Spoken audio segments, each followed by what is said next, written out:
Hello மக்களே, எல்லாரும் சேஃபாக இருப்பீங்கன்னு நினைக்கிறேன். ரொம்ப டைம் வேஸ்ட் பண்ணாமல் வீடியோக்குள்ளே போகலாம். வீடியோக்குள்ளே போகிறதுக்கு முன்னாடி 3 விஷயம் மறக்காமல் பண்ணுறேங்க. இந்த வீடியோ கை கொடுத்துங்க. இந்த சேனலுக்கு புதுசாக இருந்தால் மறக்காம சேனல் சப்ஸ்கிரைப் பண்ணிக்கோங்க. அதுக்கப்புறம் புதுசாக ஹைப்னு ஒரு ஆப்ஷன் கொண்டு வந்திருக்காங்க. அந்த ஆப்ஷனையும் வந்து தட்டி விட்ருங்க. இது 3ம் பண்ணால் நம்ம வீடியோ ரீச் ஆகிறதுக்கு கொஞ்சம் ஹெல்ப்ஃபுல்லாக இருக்கும். ஹெல்ப் பண்ணுவீங்கன்னு ஒரு நினப்போட வீடியோவை நான் ஸ்டார்ட் பண்ணுறேன். ஏஆர் முருகதாஸ் இவர் வந்து பதராசியோட ப்ரொமோஷனில் வந்து ரொம்ப பிஸியாக இருக்காரு.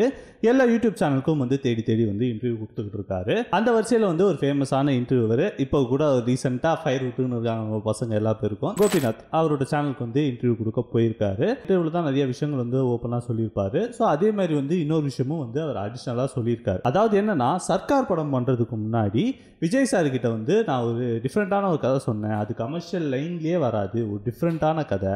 அந்த கதை வந்து என்ன கதைனா, இவர் வந்து ஒரு இலங்கை அகதியாக வந்து இருப்பார் விஜய். ஸோ அவர் வந்து எல்லா ஊருக்கும் வந்து ட்ராவல் பண்ணுவார். ட்ராவல் பண்ணும்போது நிறைய ஆக்ஷன்கள், அங்கே நடக்கிற சம்பவங்கள் தான் வந்து ஒரு படமாக பண்ணலான்னு வச்சுருந்தேன். என்னதான் அது வந்து ஆக்ஷன் படமாக இருந்தாலும் அந்த கமர்ஷியல் எலமெண்ட் சுத்தமாக இல்லாமல் நான் ஒரு படம் பண்ணணும்னு ஆசை. விஜய் சாருக்கும் அந்த கதையை நான் சொன்னேன். விஜய் சாருக்கு வந்து அந்த கதை பிடிச்சிருந்துச்சு. ஆனால் அவருக்கு வந்து ஒரு அரசியல் கதை வேணுன்ற மாதிரி வந்து என்னை பிச் பண்ணார். ஸோ அதனால் வந்து நான் சர்க்கார் கதையை வந்து சொன்னேன். அதுக்கப்புறம் சர்க்கார் படம் நடந்துச்சுன்ற மாதிரியான ஒரு இன்ட்ரெஸ்டிங்கான ஒரு இன்ஃபர்மேஷன் வந்து கொடுத்துருக்காரு. நீங்கள் யோசிச்சு பாருங்களேன், இப்போ சசிகுமார் இந்த மாதிரி கதை பண்ணும்போது அப்போ நம்ம தளபதி இந்த மாதிரி ஒரு கேரக்டர் பண்ணியிருந்தால் எப்படி இருந்திருக்கும்? ஃபயராக இருந்திருக்கும்ல.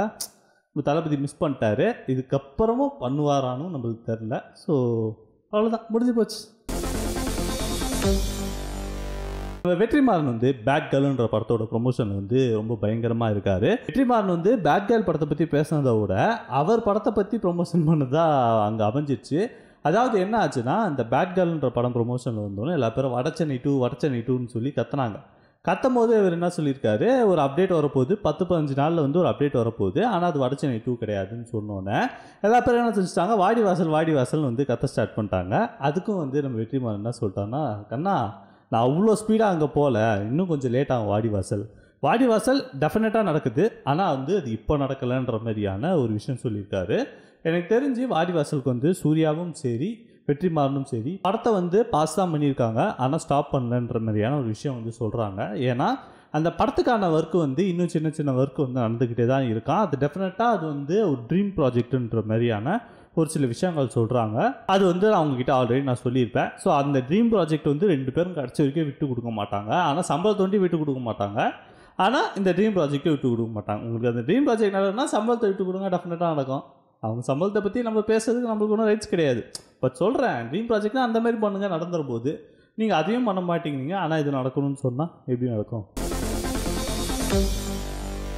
இந்த வீடியோ உங்களுக்கு பிடிச்சிருந்துச்சா இந்த வீடியோ லைக் பண்ணுங்கள். அதேமாதிரி உங்கள் ஃப்ரெண்ட்ஸ் அண்ட் ஃபேமிலி எல்லா பேருக்கும் இந்த வீடியோ ஷேர் பண்ணிவிடுங்க. அது போக இந்த சேனலுக்கு புதுசாக இருந்தால் அதுக்கான சேனல் சப்ஸ்கிரைப் பண்ண மறந்துடாதீங்க. Have a great day. நன்றி, வணக்கம், டாட்டா, பை பாய்.